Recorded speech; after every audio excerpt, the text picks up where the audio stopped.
মহান বিজয় দিবস উপলক্ষে মেরিন ড্রাইভের সৌন্দর্য তুলে ধরতে কক্সবাজারে অনুষ্ঠিত হয়েছে হাফ ম্যারাথন। ভোরে দরিয়ানগর প্রেসিডেন্ট বিচ থেকে ইনানি বেওয়াচ হোটেল পর্যন্ত চলে এই প্রতিযোগিতা। 21 কিলোমিটার দীর্ঘ মনোরম এই পথ পাড়ি দিতে সময় লাগে 1 ঘন্টা 8 মিনিট।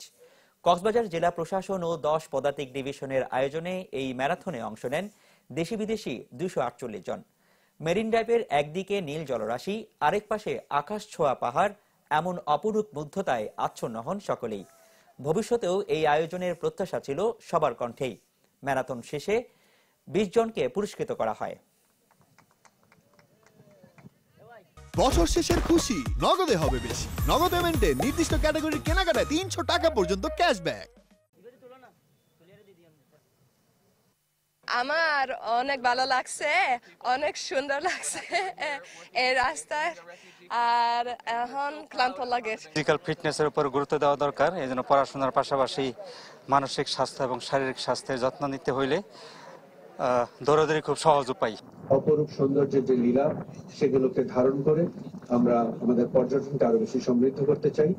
আগামীতে আমরা চাই বিশ্বের বিভিন্ন প্রান্ত থেকে সবাই যেন কক্সবাজারকে একটা টুরিস্ট ডেস্টিনেশন হিসেবে তারা পরিগণিত করে তারা যেন আমাদের এই এলাকায় আসে। আবহাওয়া যখন এরকম মনোরম থাকবে, এই পরিবেশে আমরা সামনের দিনগুলোতে হয়তো আমরা একটা সাইক্লিং রেসিং এর আমরা চিন্তা ভাবনা করছি, আরো একটা ম্যারাথনের কথা চিন্তা করছি, এবং similar kind of events that take place in similar kind of tourist areas.